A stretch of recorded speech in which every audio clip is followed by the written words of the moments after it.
Hello, friends. Welcome to Word of Mouth from the Juliette Hampton Morgan Memorial Library. This is our edition for October.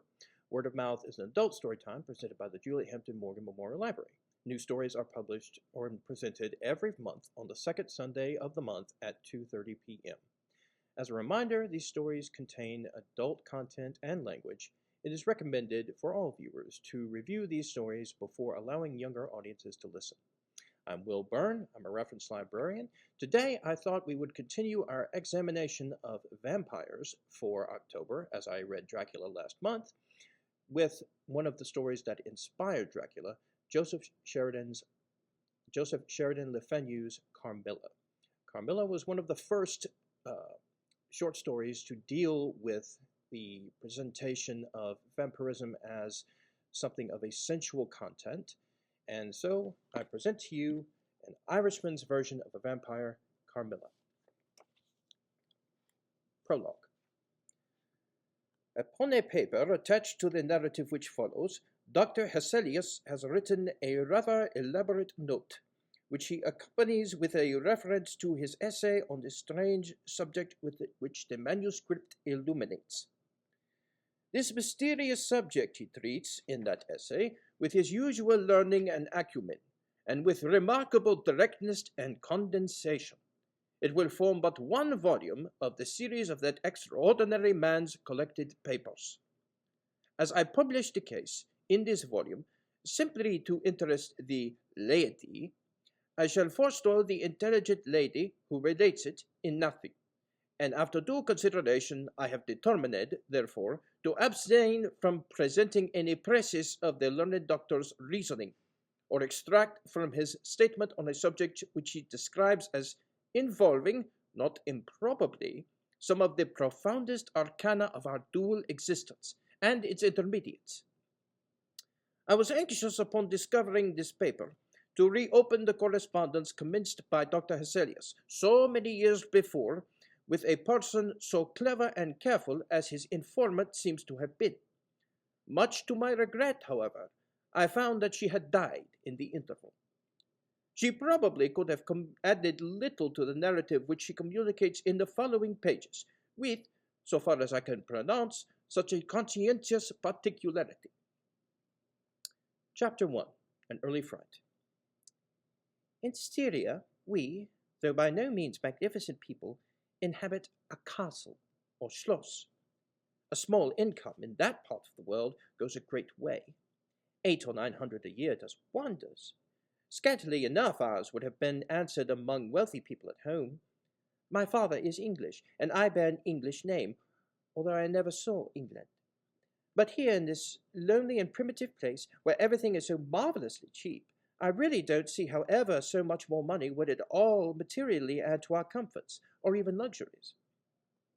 My father was in the Austrian service, and retired upon a pension and his patrimony, and purchased this feudal residence, and the small estate on which it stands, a bargain. Nothing can be more picturesque or solitary. It stands on a slight eminence in a forest.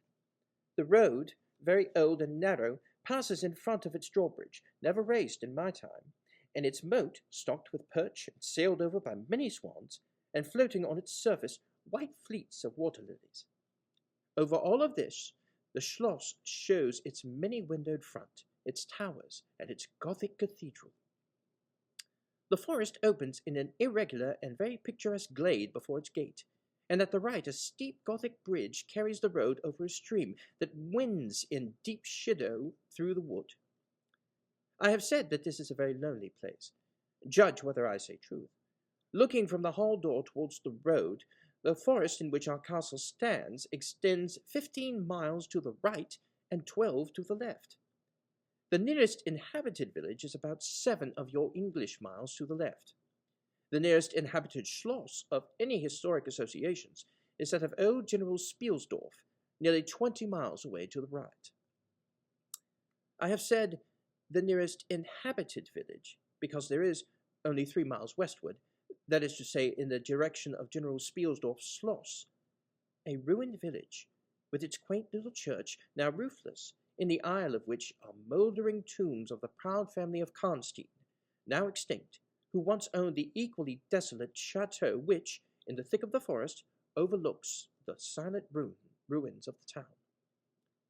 Respecting the cause of the desertion of this striking and melancholy spot, there is a legend which I shall now relate to you another time. I must tell you now how very small is the party who could constitute the inhabitants of our castle. I don't include servants or those dependents who occupy rooms in the buildings attached to the Schloss. Listen and wonder. My father, who is the kindest man on earth, but growing old, and I, at the date of our story, only 19. 8 years have passed since then. I and my father constituted the family at the Schloss. My mother, a Styrian lady, died in my infancy, but I had a good-natured governess, who had been with me from, I must almost say, my infancy. I could not remember the time when her fat, benignant face was not a familiar picture in my memory.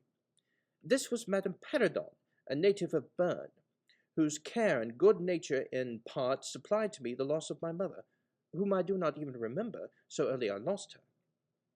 She made a third at our little dinner party. There was a fourth, Mademoiselle de la Fontaine, a lady such as you term, I believe, a finishing governess.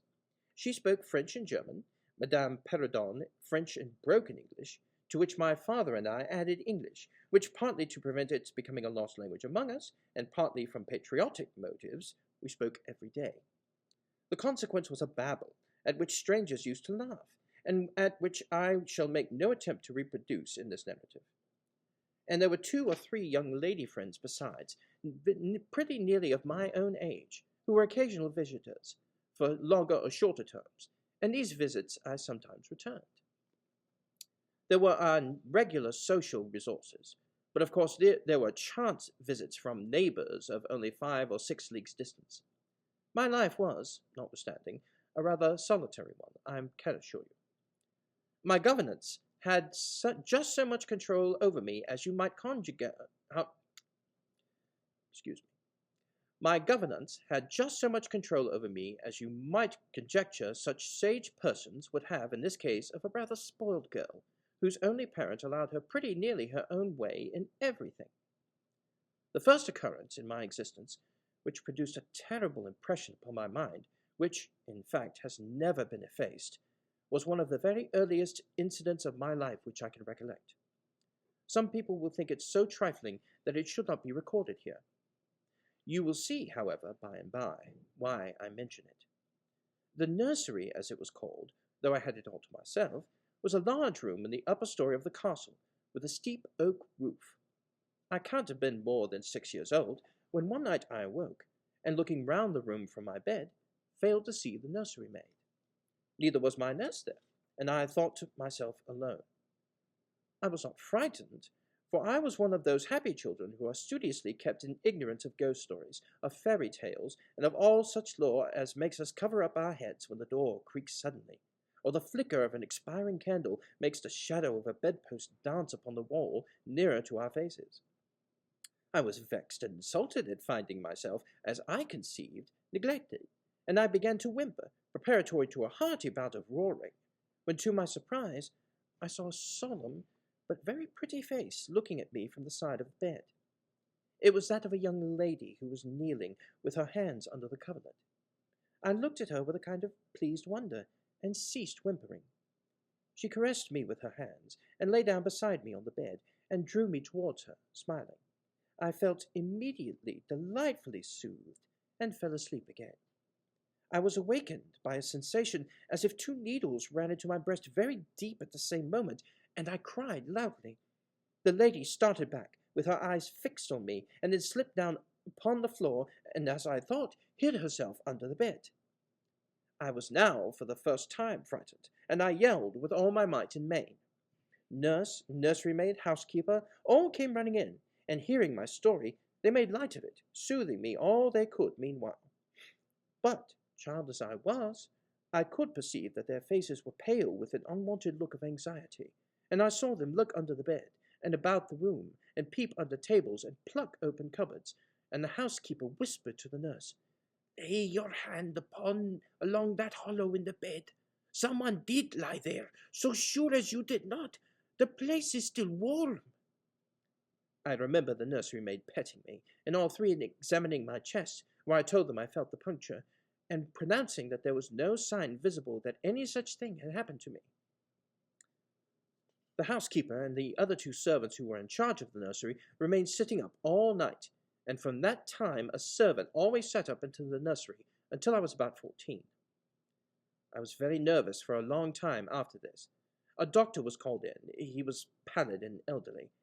How well I remember his long, saturnine face, pitted with smallpox, and his chestnut wig. For a good while, every second day, he came and gave me medicine, which of course I hated. The morning after I saw this apparition, I was in a state of terror, and could not bear to be left alone, daylight though it was, for a moment. I remember my father coming up and standing at the bedside, and talking cheerfully, and asking the nurse a number of questions, and laughing very heartily at one of the answers, and patting me on the shoulder, and kissing me, and telling me not to be frightened, that it was nothing but a dream, and could not hurt me. But I was not comforted, for I knew the visit of the strange woman was not a dream, and I was awfully frightened. I was a little consoled by the nursery maids assuring me that it was she who had come and looked at me, and lain down beside me in the bed, and that I must have been half dreaming not to have known her face. But this, though supported by the nurse, did not quite satisfy me. I remember in the course of that day a venerable old man in a black cassock coming into the room with the nurse and the housekeeper, and talking a little to them, and very kindly to me.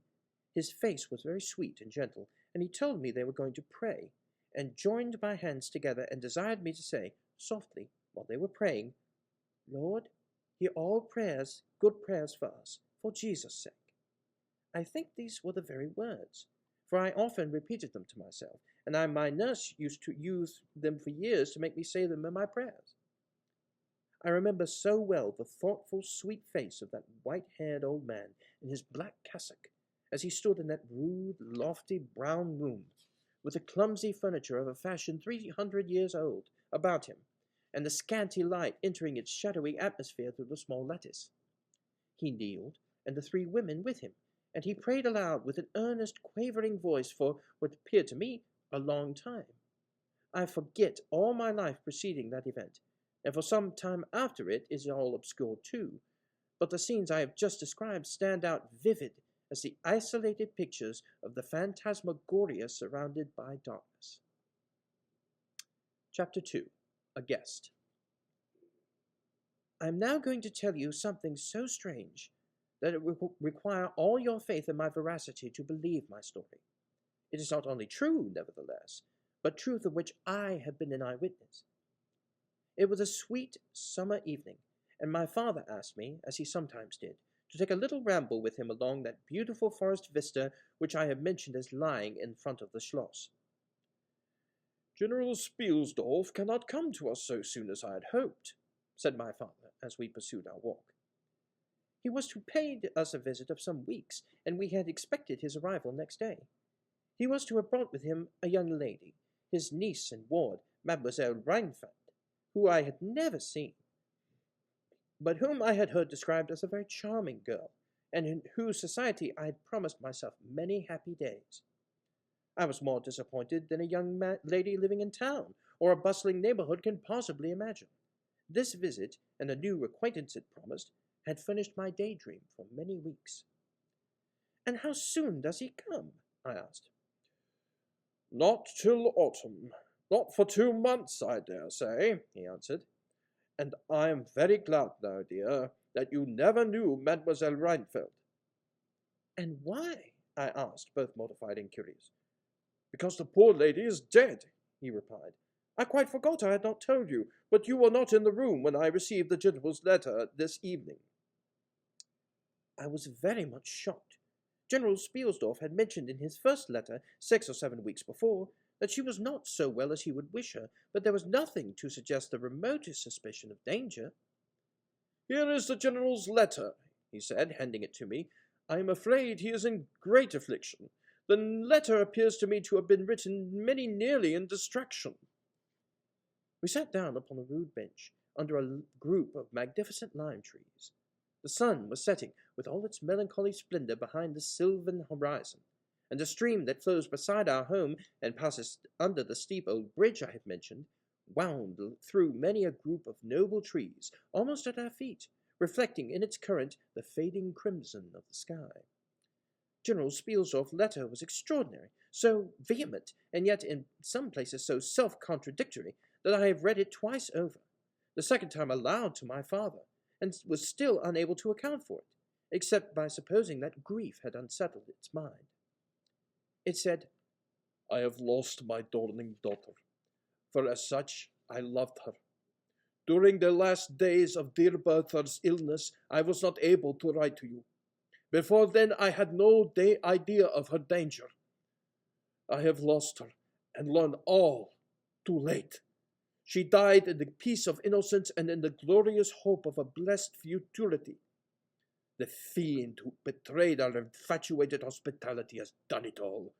I thought I was receiving into my house innocence, gaiety, a charming companion for my lost Bertha. Heavens, what a fool I have been! I thank God my child died without a suspicion of the cause of her sufferings.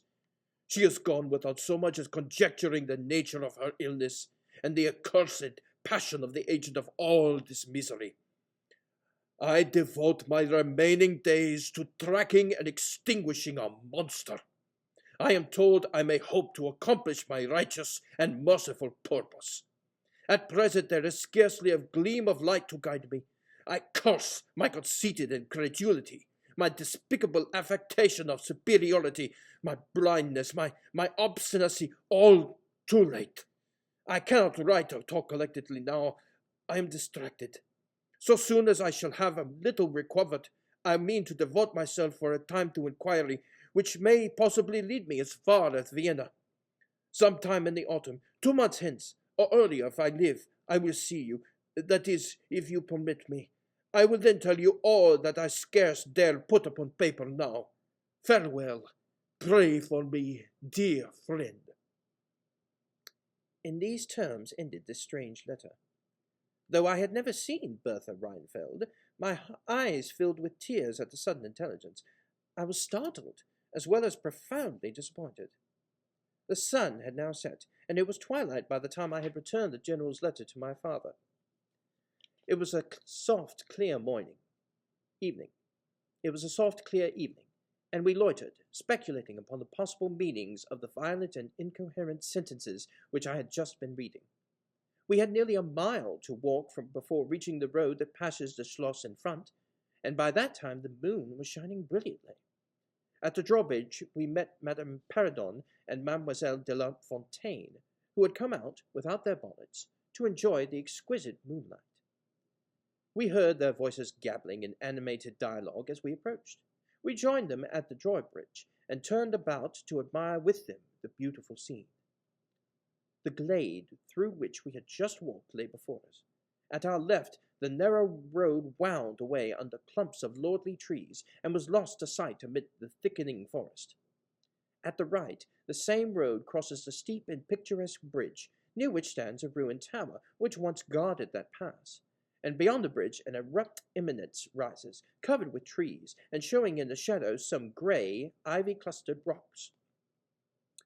Over the sward and low grounds a thin film of mist was stealing, like smoke, marking the distances with a transparent veil, and here and there we could see the river faintly flashing in the moonlight. No softer, sweeter scene could be imagined. The news I had just heard made it melancholy, but nothing could disturb its character of profound sincerity and serenity, and the enchanted glory and the vagueness of the prospect. My father, who enjoyed the picturesque, and I, stood looking in silence over the expanse beneath us. The 2 good governesses, standing a little way behind us, discoursed upon the scene, and were eloquent upon the moon.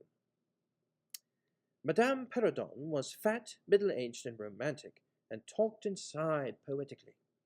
Mademoiselle de la Fontaine, in right of her father, who was a German, assumed to be psychological, metaphysical, and something of a mystic, now declared that when the moon shone with a light so intense it was well known that it indicated a special spiritual activity. The effect of the full moon in such a state of brilliancy was manifold, It acted on dreams. It acted on lunacy. It acted on nervous people.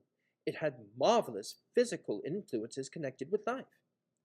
Mademoiselle related that her cousin, who was mate of a merchant ship, having taken a nap on deck on such a night, lying on his back, with his face full in the light of the moon, had wakened after a dream of an old woman clawing him by the cheek, with his features horribly drawn to one side, and his countenance had never quite recovered its equilibrium. "This moon, this night, you see," she said, "is full of idyllic and magnetic influence. And see, when you look behind you at the front of the schloss, how all its windows flash and twinkle with that silvery splendor, as if unseen hands had lighted up the room to receive fairy guests." There are indolent states of the spirits, in which, indisposed to talk ourselves, the talk of others is pleasant to our listless ears, and I gazed on, pleased with the tinkle of the lady's conversation. "I have got into one of my moping modes tonight," said my father after a silence, and quoting Shakespeare, whom, by way of keeping up our English, he used to read aloud, he said, "In truth, I know not why I am so sad. It wearies me, you say it wearies you, but how I got it, came by it. I forget the rest, but I feel as if some great misfortune were hanging over us. I suppose the poor General's afflicted letter has had something to do with it." At this moment, the unwonted sound of carriage wheels and many hoofs upon the road arrested our attention. They seemed to be approaching from the high ground overlooking the bridge, and very soon the equipage emerged from that point. 2 horsemen first crossed the bridge, then came a carriage drawn by 4 horses, and 2 men rode behind. It seemed to be the travelling carriage of a person of rank, and we were all immediately absorbed in watching that very unusual spectacle. It became, in a few moments, greatly more interesting, for just as the carriage had passed the summit of the steep bridge, one of the leaders, taking fright, communicated his panic to the rest, and after a plunge or two, the whole team broke into a wild gallop together, and dashing between the horsemen who rode in front, came thundering along the road towards us with the speed of a hurricane.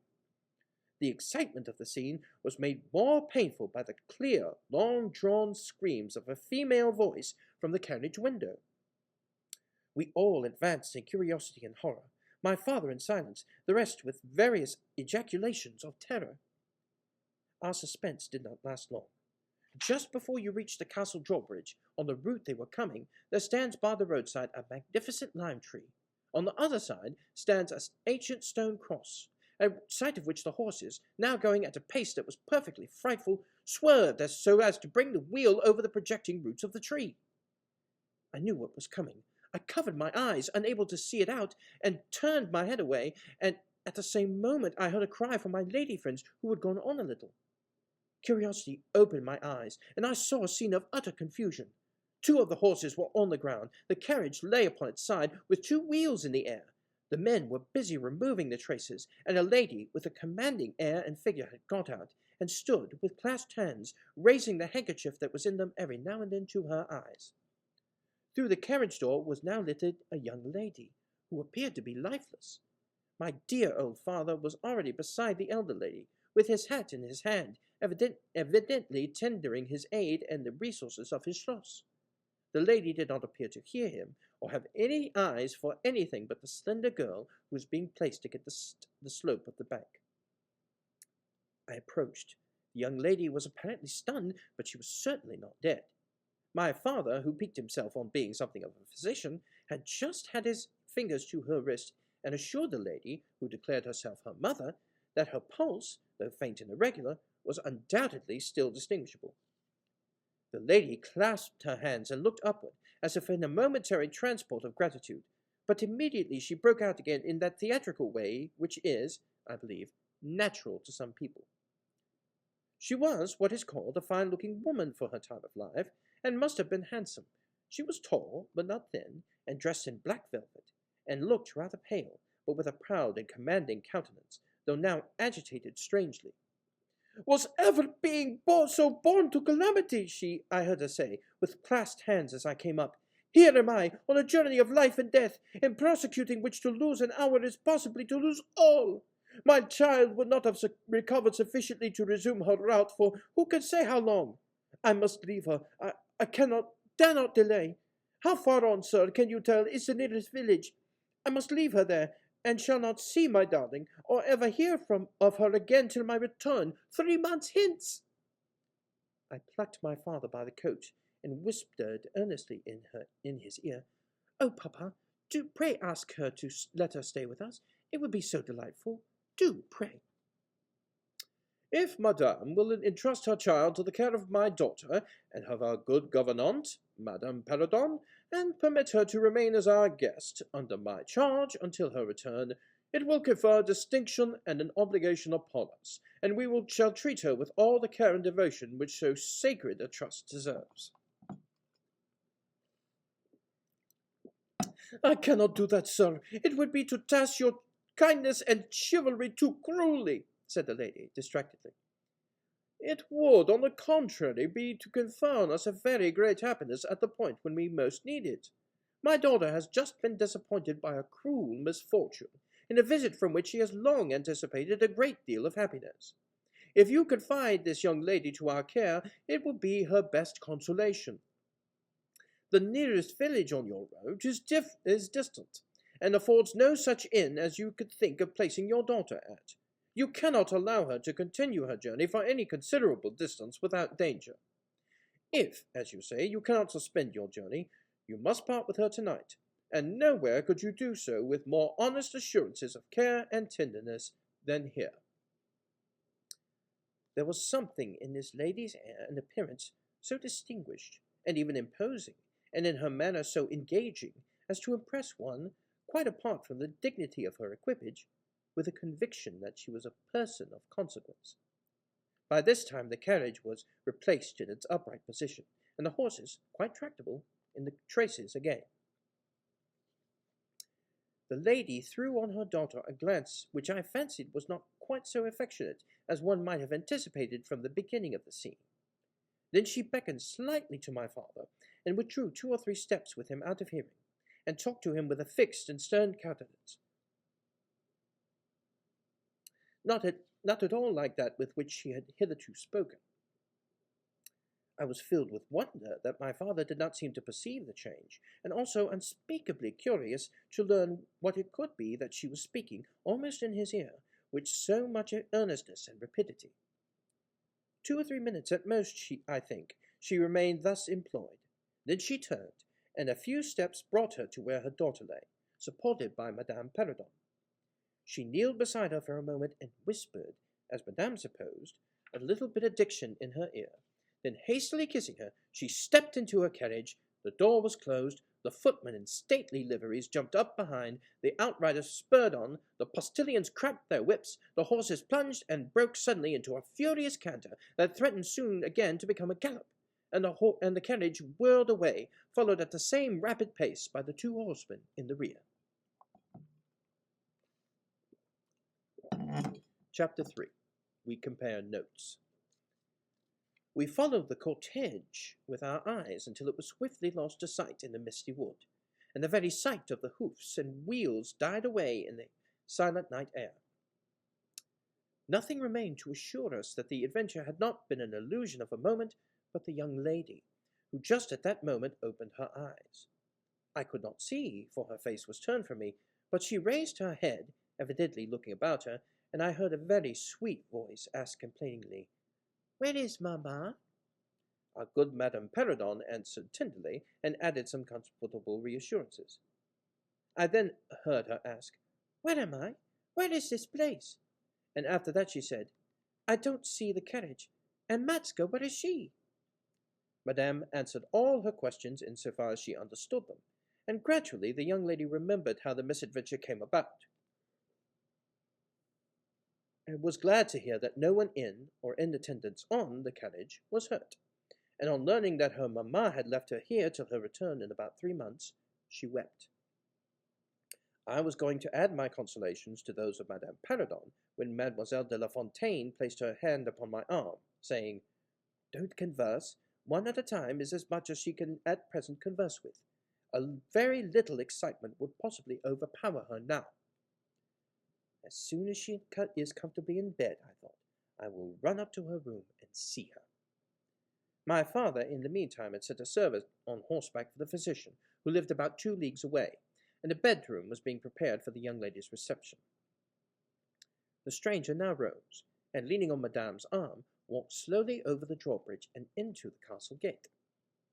In the hall, servants waited to receive her, and she was conducted, forthwith to her room. The room we usually sat in as our drawing-room is long, having 4 windows that looked over the moat and drawbridge, upon the forest scene I have just described. It is furnished in old carved oak, with large carved cabinets, and the chairs are cushioned with crimson Utrecht velvet. The walls are covered with tapestry and surrounded with great gold frames, the figures being as large as life, in ancient and very curious costume, and the subjects represented are hunting, hawking, and generally festive. It is not too stately to be extremely comfortable, and here we had our tea, for with his usual patriotic leanings, he insisted that the national beverage should make its appearance regularly with our coffee and chocolate. We sat here this night, and with candles lighted, were talking over the adventure of the evening. Madame Perrodon and Mademoiselle de la Fontaine were both of our party. The young stranger had hardly lain down in her bed when she sank into a deep sleep, and those ladies had left her in the care of a servant. "How do you like our guest?" I asked as soon as Madame entered. "Tell me all about her." "I like her extremely," answered Madame. "She is, I almost think, the prettiest creature I ever saw, about your age, and so gentle and nice." "She is absolutely beautiful," threw in Mademoiselle, who had peeped for a moment into the stranger's room. "And such a sweet voice," added Madame Perrodon. "Did you remark a woman in the carriage, after it was set to get up again, who did not get out?" inquired Mademoiselle, "but only looked from the window?" No, we had not seen her. Then she described a hideous black woman, with a sort of coloured turban on her head, who was gazing all the time from the carriage window, nodding and grinning derisively toward the ladies, with gleaming eyes and large white eyeballs, and her teeth set in as if in fury. "Do you remark what a ill-looking pack of men the servants were?" asked Madame. "Yes," said my father, who had just come in. "Ugly, hang-dog-looking fellows, as ever I saw in my life. I hope they mayn't rob the poor lady of the forest. They are clever rogues, however. They got everything to rights in a minute." "I dare say they are worn out with too long travelling," said Madame. "Besides looking wicked, their faces were so strangely lean, and dark and sullen. I am very curious, I own, but I dare say the young lady will tell us all about it tomorrow, if she is sufficiently recovered." "I don't think she will," said my father, with a mysterious smile and a little nod of his head, as if he knew more about it than he cared to tell us. This made me all the more inquisitive as to what had passed between him and the lady in the black velvet, in the brief but earnest interview that had immediately preceded her departure. We were scarcely alone when I entreated him to tell me. He did not need much pressing. "There is no particular reason why I should not tell you. She expressed a reluctance to trouble us with the care of her daughter, saying she was in delicate health and nervous, but not subject to any kind of seizure. She volunteered that, nor to any illusion, being, in fact, perfectly sane." "How very odd to say all that," I interpolated. "It was so unnecessary." "At all events it was said," he laughed, "and as you wish to know all that passed, which was indeed very little, I tell you. She then said, 'I am making a long journey of vital importance,' she emphasized the word, 'rapid and secret. I shall return for my child in 3 months. In the meantime, she will be silent as to who we are, whence we come, and whither we are travelling.' That is all she said. She spoke very pure French. When she said the word 'secret,' she paused for a few seconds, looking sternly, her eyes fixed on mine. I fancy she makes a great point of that. You saw how quickly she was gone. I hope I have not done a very foolish thing in taking charge of the young lady." For my part, I was delighted. I was longing to see and talk to her, and only waiting till the doctor should give me leave. You, who live in towns, can have no idea how great an event the introduction of a new friend is, in such solitude as surrounded us. The doctor did not arrive till nearly 1 o'clock, but I could no more have gone to bed and slept than I could have overtaken, on foot, the carriage in which the princess in black velvet had driven away. When the physician came down to the drawing-room, it was to report very favourably on his patient. She was now setting up, her pulse quite regular, apparently perfectly well. She had sustained no injury, and the little shock to her nerves had passed away quite harmlessly. There could be no harm certainly in my seeing her, if we both wished it, and with this permission I sent, forthwith, to know whether she would allow me to visit her for a few moments in her room. The servant returned immediately to say that she desired nothing more. You may be sure I was not long in availing myself of this permission. Our visitor lay in one of the handsomest rooms in the Schloss. It was perhaps a little stately. There was a sombre piece of tapestry opposite the foot of the bed, representing Cleopatra with the asps to her bosom, and other solemn classic scenes were displayed, a little faded, upon the other walls. But there was gold carving, and rich and varied colour enough in the other decorations of the room to more than redeem the gloom of the old tapestry. There were candles at the bedside. She was sitting up, her slender, pretty figure enveloped in the soft silk dressing-gown, embroidered with flowers, and lined with thick quilted silk, which her mother had thrown over her feet as she lay upon the ground. What was it that, as I reached the bedside and had just begun my little greeting, struck me dumb in a moment, and made me recoil a step or two from her? I will tell you. I saw the very face which had visited me in my childhood at night, and which remained so fixed in my memory, and on which I had for so many years often ruminated with horror, when no one suspected of what I was thinking. It was pretty, even beautiful, and when I first beheld it, wore the same melancholy expression. But this almost instantly lighted into a strange, fixed smile of recognition. There was silence of fully a minute, and then at length she spoke. I could not. "How wonderful!" she exclaimed. 12 years ago I saw your face in a dream, and it has haunted me ever since." "Wonderful indeed," I repeated, overcoming with an effort the horror that had for a time suspended my utterances. 12 years ago, in vision or reality, I certainly saw you. I could not forget your face. It has remained before my eyes ever since." Her smile had softened. Whatever I had fancied strange in it was gone, and it and her dimpling cheeks were now delightfully pretty and intelligent. I felt reassured, and continued more in the vein which hospitality indicated, to bid her welcome, and to tell her how much pleasure her accidental arrival had given us all, and especially what a happiness it was to me. I took her hand as I spoke. I was a little shy, as lonely people are, but the situation made me eloquent, and even bold. She pressed my hand, she laid her hands upon it, and her eyes glowed, as, looking hastily into mine, she smiled again, and blushed. She answered my welcome very prettily.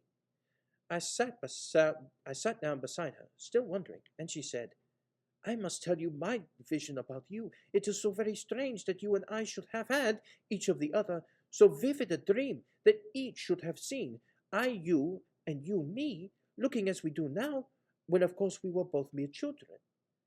I was a child, about 6 years old, and I awoke from a confused and troubled dream, and found myself in a room, unlike my nursery, wainscoted clumsily in some dark wood, and with cupboards and bedsteads, and chairs and benches placed about it. The beds were, I thought, all empty, and the room itself without anyone but myself in it, and I, after looking about me for some time, and admiring especially an iron candlestick with 2 branches, which I should certainly know again, crept under one of the beds to reach the window. But as I got from under the bed, I heard someone crying, and looking up, while I was still upon my knees, I saw you, crying. Most assuredly you, as I see you now, a beautiful young lady, with golden hair and large blue eyes, and lips, your lips, you, as you are here. Your looks won me. I climbed on the bed and put my arms around you, and I think we both fell asleep. I was aroused by a scream. You were sitting up screaming. I was frightened and slipped down upon the ground, and it seemed to me lost consciousness for a moment. And when I came to myself, I was again in my nursery at home. Your face I have never forgotten since. I could not be misled by mere resemblance.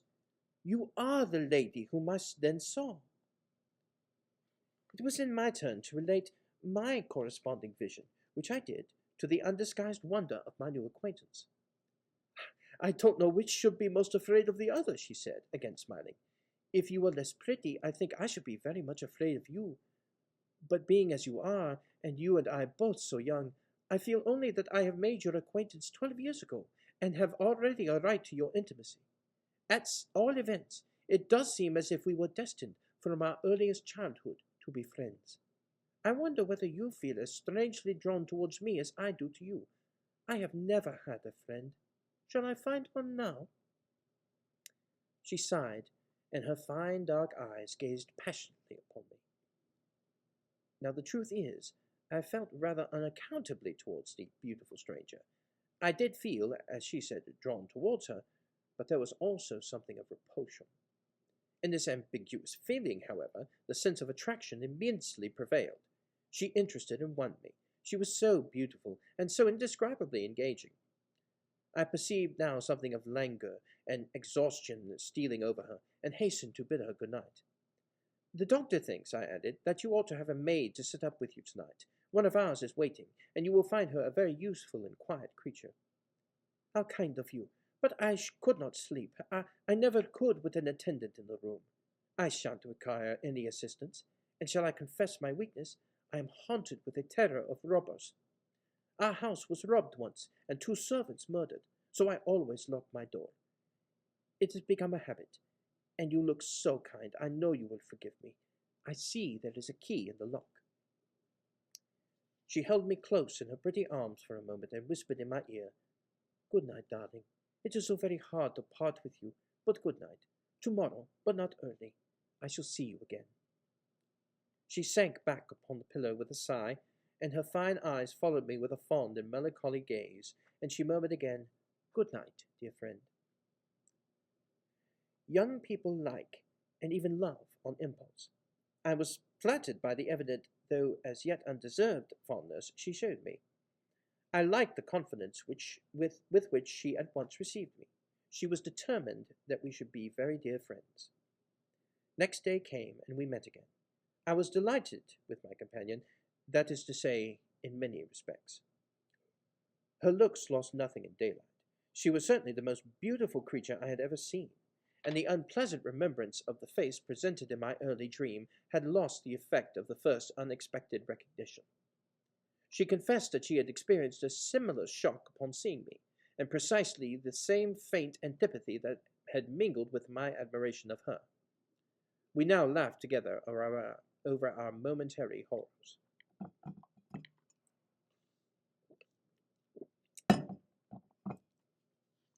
Chapter 4. Her habits of saunter. I told you that I was charmed with her in most particulars. There were some that did not please me so well. She was above the middle height of women. I shall begin by describing her. She was slender and wonderfully graceful, except that her movements were languid, very languid. Indeed, there was nothing in her appearance to indicate an invalid. Her complexion was rich and brilliant. Her features were small and beautifully formed. Her eyes large, dark, and lustrous. Her hair was quite wonderful. I never saw hair so magnificently thick and long when it was down about her shoulders. I have often placed my hands under it, and laughed with wonder at its weight. It was exquisitely fine and soft, and in color a rich, very dark brown, with something of gold. I loved to let it down, tumbling with its own weight, as, in her room, she lay back in her chair, talking in her sweet, low voice. I used to fold and braid it, and spread it out and play with it. Heavens, if I had but known all! I said there were particulars which did not please me. I told you that her confidence won me first night I saw her, but I found that she exercised with respect to herself, her mother, her history, everything, in fact, connected with her life, plans, and people, an ever-wakeful reserve. I dare say I was unreasonable. Perhaps I was wrong. I dare say I ought to have respected the solemn injunction laid upon my father by the stately lady in black velvet. But curiosity is a restless and unscrupulous passion, and no one girl can endure with patience that hers should be baffled by another. What harm could it do anyone to tell me what I so ardently desired to know? Had she no trust in my good sense or honour? Why would she not believe me when I assured her so solemnly that I would not divulge one syllable of what she told me to any mortal breathing?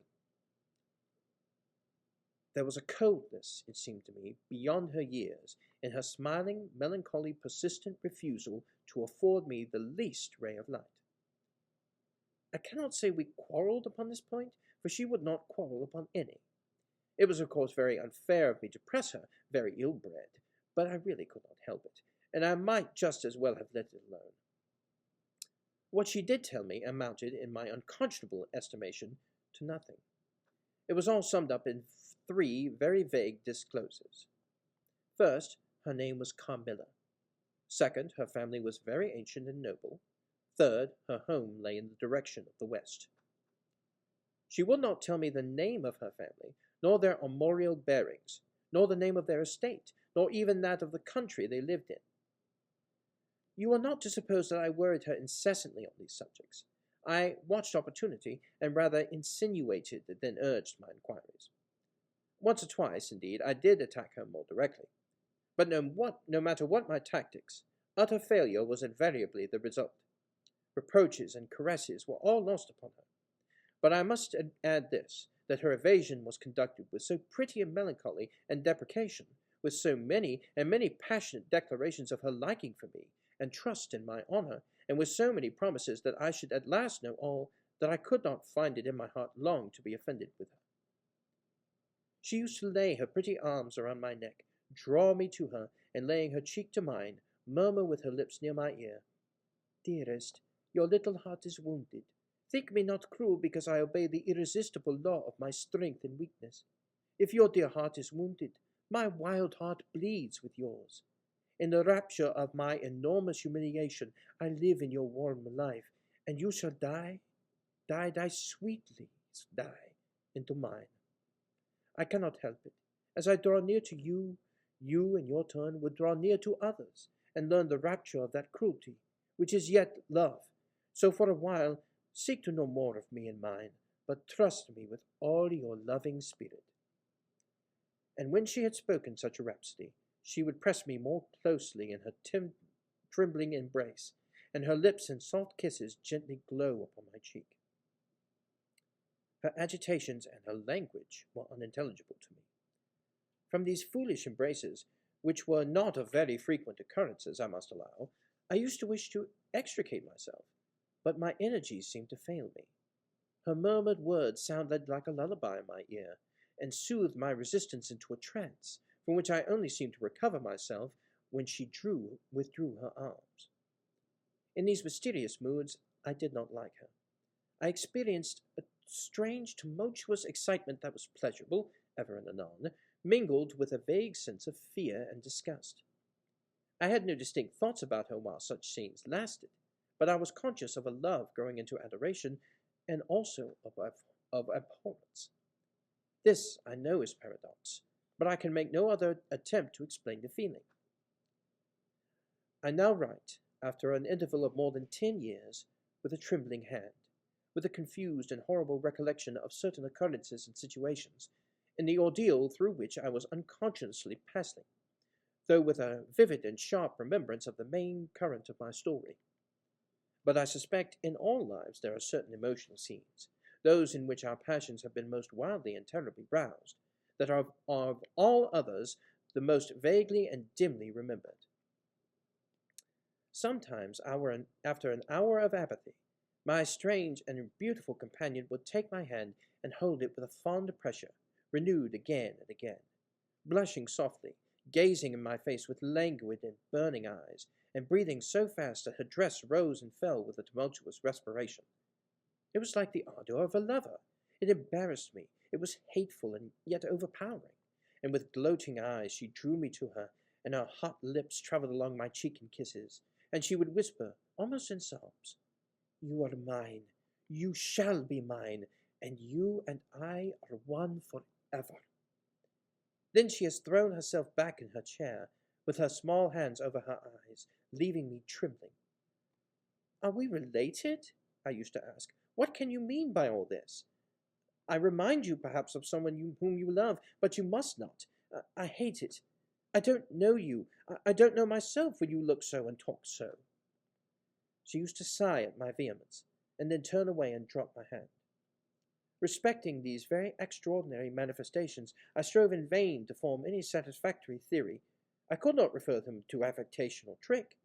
It was unmistakably the momentary breaking out of suppressed instinct and emotion. Was she, notwithstanding her mother's volunteered denial, subject to brief visitations of insanity, or was there here a disguise and romance? I had read in old story-books of such things. What if a boyish lover had found his way into the house, and sought to prosecute his suit in masquerade with the assistance of a clever old adventuress? But there were so many things against this hypothesis, highly interesting as it was to my vanity. I could boast of no little attraction, such as masculine gallantry delights had to offer. Between these passionate moments there were long periods of commonplace, of gaiety, of brooding melancholy, during which, except that I detected her eyes so full of melancholy fire following me, at times I might have been nothing to her. Except in these brief periods of mysterious excitement, her ways were girlish, and there was always a languor about her, quite incompatible with a masculine system in a state of health. In some respects, her habits were odd. Perhaps not so singular in the opinion of a town lady like you as they appeared to us rustic people. She used to come down very late, generally not till 1 o'clock. She would then take a cup of chocolate, but eat nothing. We would then go out for a walk, which was a mere saunter, and she seemed almost immediately exhausted, and either returned to the schloss or sat on one of the benches that were placed here and there among the trees. This was a bodily languor in which her mind did not sympathize. She was always an animated talker and very intelligent. She sometimes alluded for a moment to her own home, or mentioned an adventure or situation, or an earlier recollection, which indicated a people of strange manners, and described customs of which we knew nothing. I gathered from these chance hints that her native country was much more remote than I had first fancied. As we sat thus one afternoon under the trees, a funeral passed us by. It was that of a pretty young girl, whom I had often seen, the daughter of one of the rangers of the forest. The poor man was walking behind the coffin of his darling. She was his only child, and he looked quite heartbroken. Peasants were walking, 2 and 2 came behind.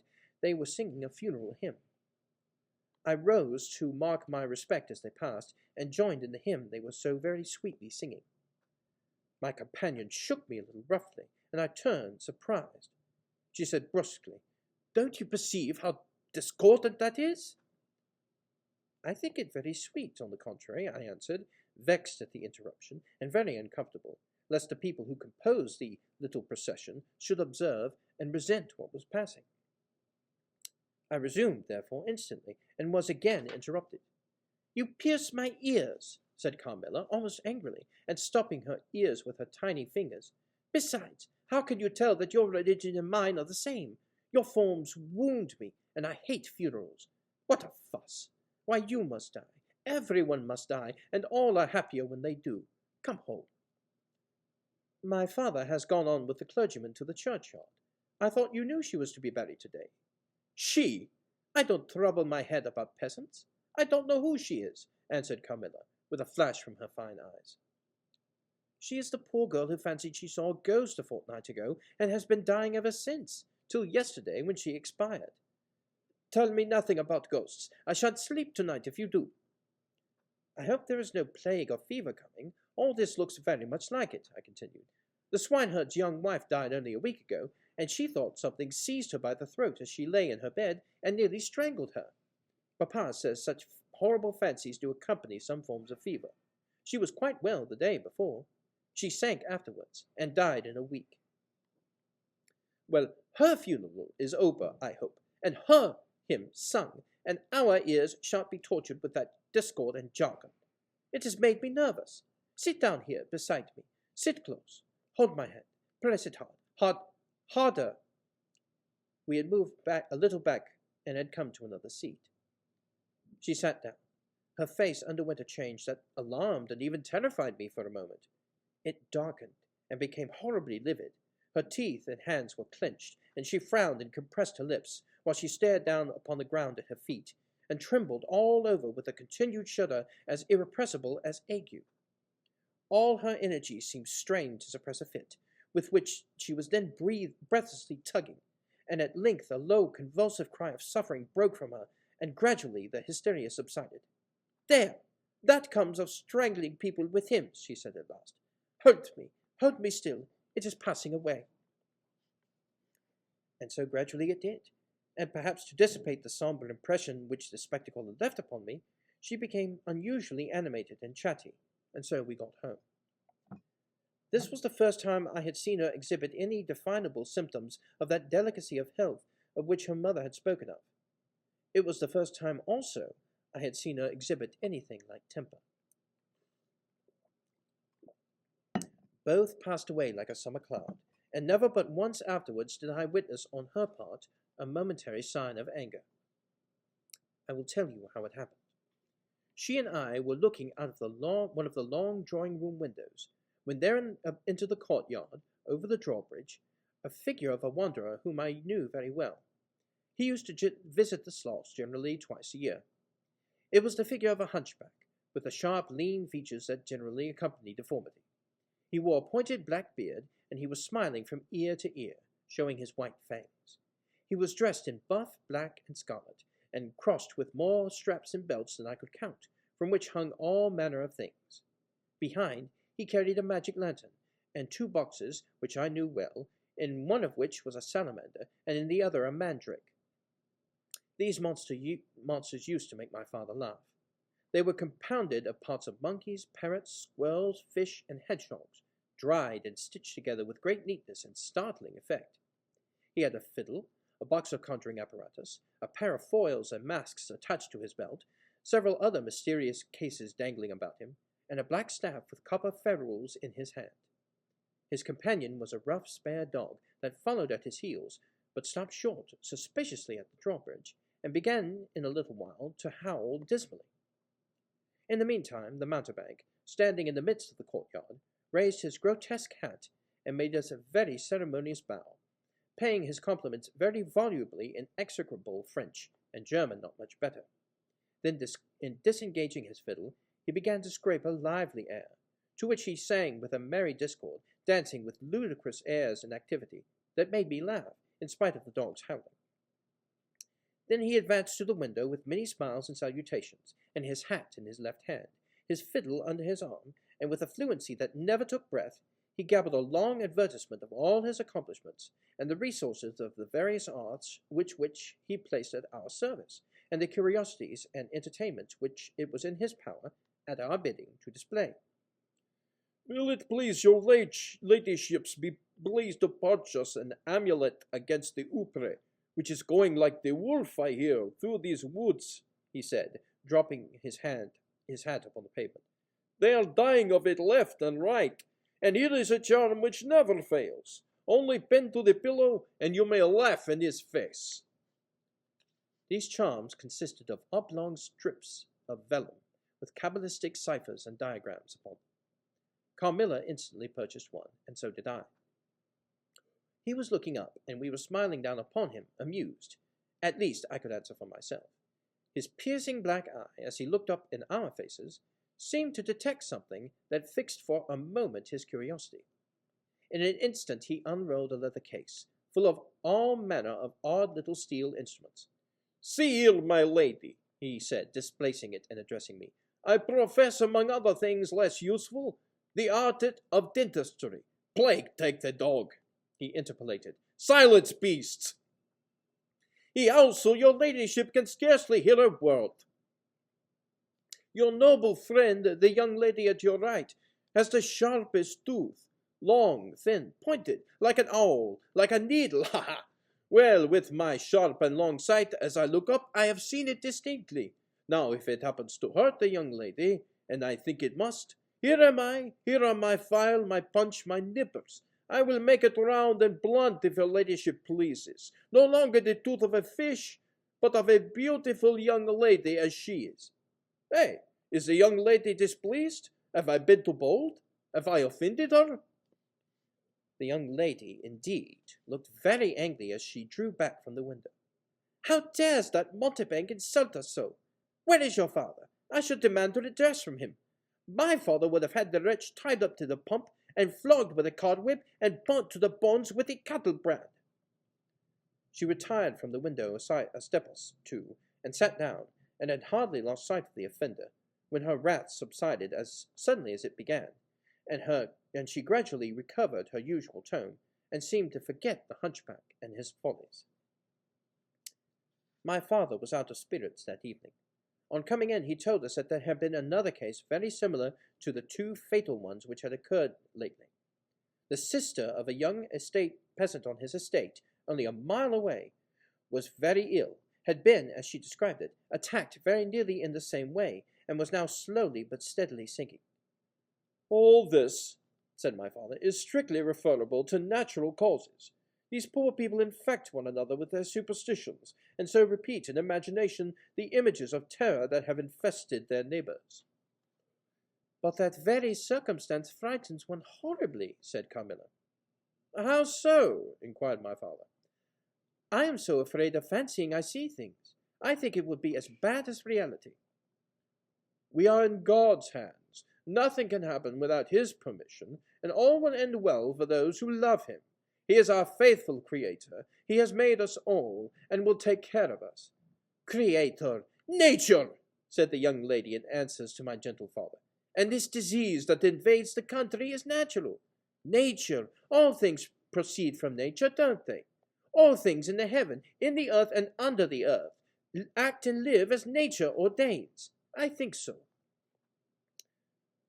"The doctor said he would come here today," said my father, after a silence. "I want to know what he thinks about it, and what he thinks we had better do." "Doctors never did me any good," said Carmilla. "Then you have been ill?" I asked. "More ill than ever you were," she answered. "Long ago?" "Yes, long ago. I suffered from this very illness, but I forget all my pain and weakness, and they were not so bad as are suffered in other diseases." "You are very young, then." "I dare say. Let us talk no more of it. You would not wound a friend." She looked languidly in my eyes, and passed her arm round my waist lovingly, and led me out of the room. My father was busy over some papers near the window. "Why does your papa like to frighten us?" said the pretty girl, with a sigh and a little shudder. "He doesn't, dear Carmilla. It is the very furthest thing from his mind." "Are you afraid, dearest?" "I should be very much if I fancied there was any real danger of my being attacked as those poor people were." "You are afraid to die?" "Yes, everyone is. But to die as lovers may, to die together so that they may live together. Girls are caterpillars while they live in the world, to be finally butterflies when the summer comes. But in the meantime there are grubs and larvae, don't you see? Each with their peculiar propensities, necessities, and structure. So has Monsieur Buffon in his big book in the next room."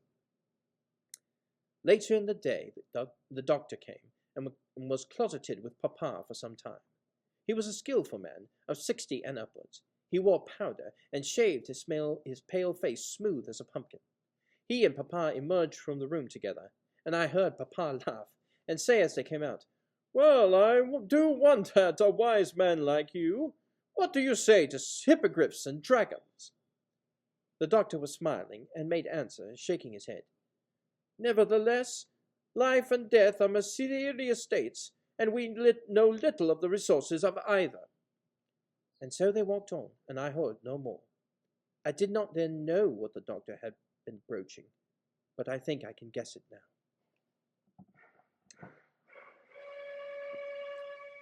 Well, friends, those are the first 4 chapters of Joseph Sheridan Le Fanu's seminal work, Carmilla, a book that Bram Stoker said influenced his work of Dracula. We don't have any physical copies in our any of our branch libraries. However, we do have it available on Cloud Library and Hoopla, and wherever there are vampire anthologies sold, generally there's a copy of Carmilla located amongst its pages. Till then, this has been Word of Mouth for October. I'm Will Byrne, the Reference Librarian. Enjoy and have a spooky time this October.